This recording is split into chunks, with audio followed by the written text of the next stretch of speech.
This movie is based on true story.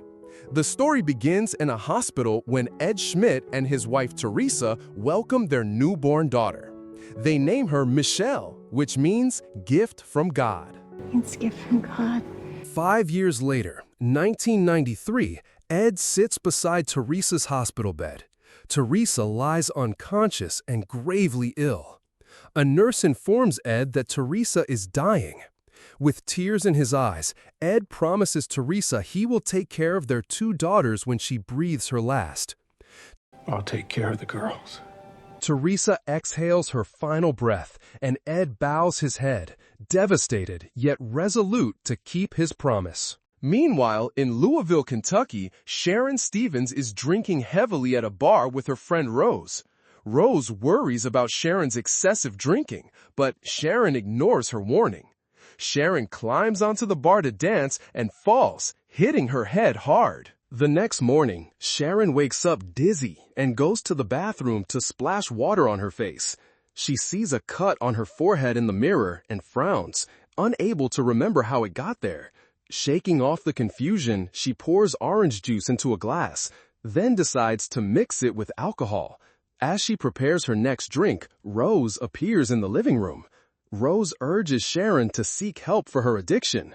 Reluctantly, Sharon attends an Alcoholics Anonymous meeting, but lies, claiming she is not an alcoholic. My name is Sharon, and I'm not an alcoholic.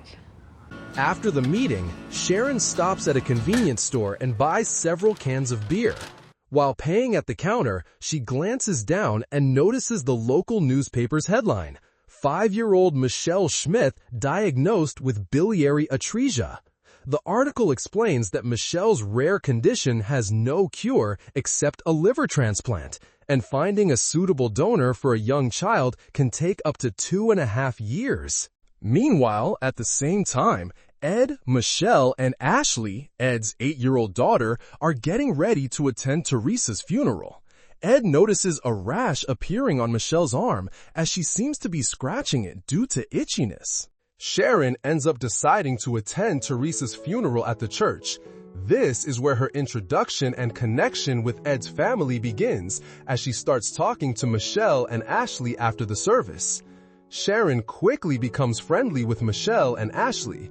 Ed then approaches Sharon with suspicion since she is a stranger he has never seen before. And Sharon finally admits to Ed that she is not Teresa's relative or friend.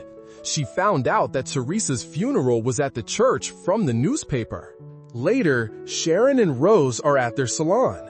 Sharon describes how she attended Teresa's funeral and explains that she feels compelled to help Michelle, who is only 5 and just lost her mother. Knowing the Schmidt family's finances are drained after Teresa's treatment, Sharon vows to start raising money to help pay for Michelle's medical care. Ed works as a roofer. While he's on the job, dark clouds begin to form and strong winds blow. The radio confirms that a tornado is approaching, and the police urge people in Kentucky to take shelter in their home basements. Ed rushes back home where his mother, Barbara, is helping take care of the kids. The tornado forces Ed's family to take shelter in the basement. They gather together and pass the time by reading a storybook. Suddenly, Ed notices Michelle's eyes turning yellow. Despite the storm, he bravely decides to take Michelle to the hospital. Fearing for her life, he loads her into the car and drives through the storm to the hospital. At the hospital, doctors confirm Michelle needs an urgent liver transplant. Without one, she will not survive more than a year. Even more distressing, Michelle is 6th on the transplant waiting list, and typical wait times exceed 2 years. Discharged with grim news and a mountain of unpaid bills, Ed cannot cover the medical costs. He has no health insurance, and several of his credit cards are declined due to past unpaid balances. Meanwhile, Sharon organizes a fundraiser to help Michelle by offering a special promotion at her salon. She manages to attract a lot of people, making the salon very crowded. Sharon successfully raises $3,254. She tells Rose that she plans to cut back on her drinking habit. The next day, Sharon appears at Ed's house carrying the fundraiser proceeds. Barbara invites Sharon to stay for dinner, believing that prayers are being answered. Over the meal, Sharon notices piles of medical bills on Ed's table but says nothing. As she leaves, Ed thanks her awkwardly for the money but remains withdrawn. Next morning, Sharon calls the hospital pretending to be Ed's accountant. She learns that Ed's total medical debt has reached $432,000. $432,000? An almost unimaginable sum. Alarmed, Sharon drives to Ed's house and tells him the full amount. Ed is stunned and remains silent as Sharon sorts through the bills. The single largest charge, $400,000, stems from Teresa's final treatment. Sharon proposes several financial strategies to stabilize Ed's situation. Ed bristles at her intrusion into his affairs, but Sharon insists she is acting for Michelle's sake.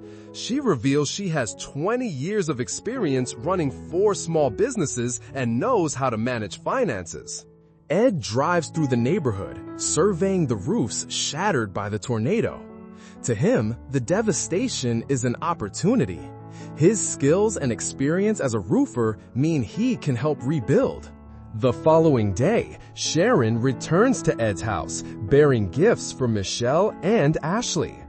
Ed explains to Sharon that he has drafted a business proposal to start a roofing repair company, since tornado damage has driven up local demand. Sharon grabbed Ed's cover letter and pointed out that its presentation wasn't strong. She offered to help him rewrite it into a polished application, complete with a photo of him smiling. When Ed couldn't manage a genuine grin, Sharon asked his daughters to cheer him up. With their help, Ed finally broke into a real smile. Not only that, Sharon even accompanies Ed to a meeting with a roofing firm. Thanks to her suggestions, Ed is hired on the spot. Life's about saying yes, Ed, and then figuring out how. As Ed throws himself into his new work, Sharon canvasses the neighborhood seeking additional donations for Michelle's care. Meanwhile, Barbara twists her ankle and needs help around the house. Sharon officially volunteers to assist, but when Ed sees her applying Teresa's old makeup to entertain the girls, he flies into a rage. Feeling embarrassed, Sharon apologizes and leaves, reminding Ed she only wanted to cheer up the children. Ed, still angry, tells her he does not need parenting advice. I don't remember asking for parenting advice. Hurt by Ed's harsh words, Sharon goes to see her son, Derek. At Derek's workplace, she learns that he has been avoiding her for years. Derek is angry that Sharon never sought treatment for her alcoholism. Sharon admits she has changed and explains she is now trying to help a little girl, Michelle, who is very sick.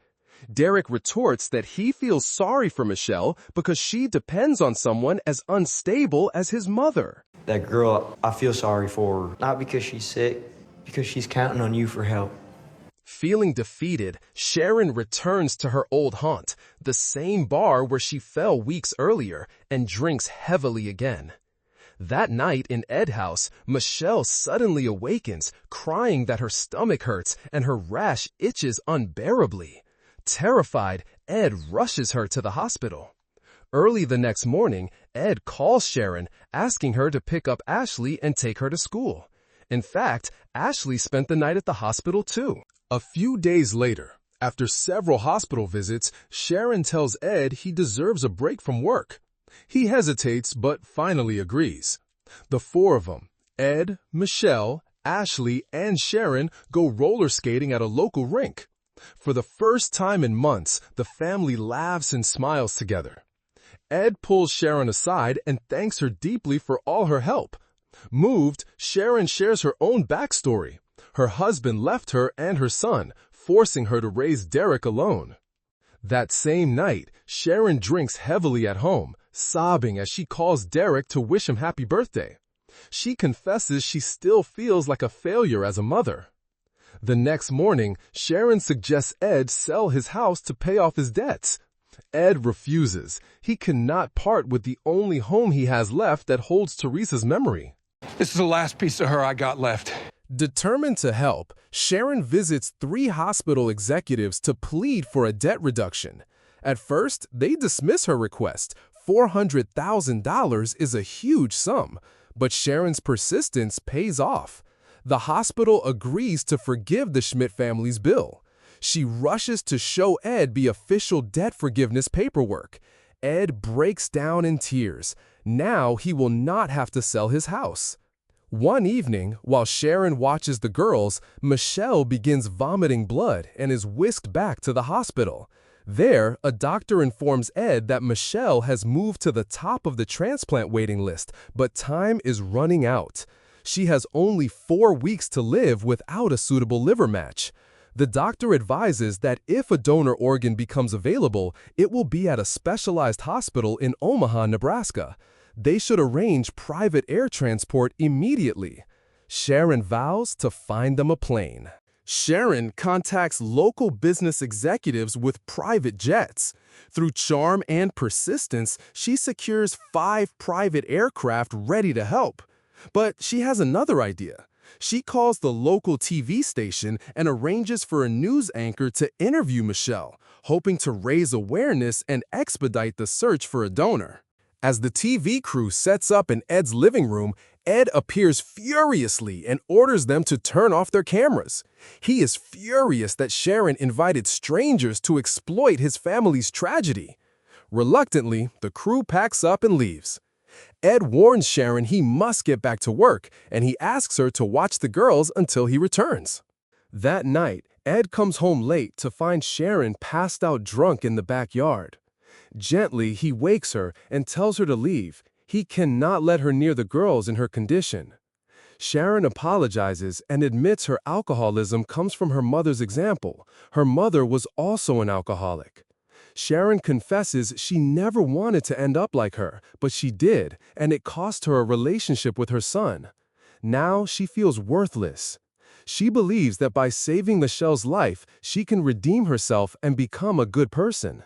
Sympathetic but firm, Ed calls a taxi for Sharon, insisting she go home. After that night, everyone resumes their busy lives. Sharon focuses on running her salon with Rose and begins attending Alcoholics Anonymous meetings regularly. Ed and his daughter spend their days together, though Michelle grows weaker by the day. On Christmas morning, the local TV station airs the interview featuring Michelle. A few days later, Ed and Ashley visit Teresa's grave. Ashley asks why her father no longer prays or attends church, whether he is angry with God. That conversation prompts Ed to return to the church's Christmas service. On January 17, 1994, a fierce snowstorm descends upon the city. Ed receives a call. A donor liver has been found for Michelle. Despite the treacherous roads, Ed is determined to get Michelle to the Omaha hospital. He calls Sharon for help. Sharon immediately contacts Rose and the private jet owners. Rose's family plans the drive to the small regional airport, while Sharon persuades the airport to open despite the blizzard, once a willing pilot is available. Ed and Michelle leave home, but become stranded in the snow.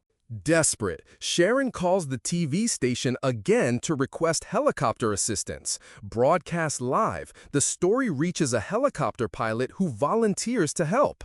Meanwhile, Reverend Dave and the townspeople, including Derek, gather at the church parking lot to shovel a landing pad for the helicopter.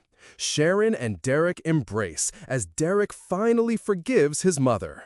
Ed and Michelle arrive at the church, where the helicopter struggles to land because of poor visibility, as everything is white. Ashley had the idea to spreads a red blanket enough on the lot, giving the pilot vision to set down safely. In that moment, many people gathered their coats and blankets. Finally, the helicopter managed to land in the church parking lot. At that moment, Ed feels Teresa's presence around him. He thanks Sharon tearfully as she watches Ed and Michelle board the helicopter. Michelle awakens in her hospital bed after a successful transplant. In post-credit scene explains that Michelle went on to live a healthy life, graduating from college and getting married. Sharon remains part of the family and is still close friends with Ed. And that's the end of Ordinary Angels, A truly inspiring reminder that no matter how far you've fallen, you can still change and become someone's angel. Don't forget to drop your thoughts in the comments, smash that like button, and hit subscribe so you won't miss our next movie recap.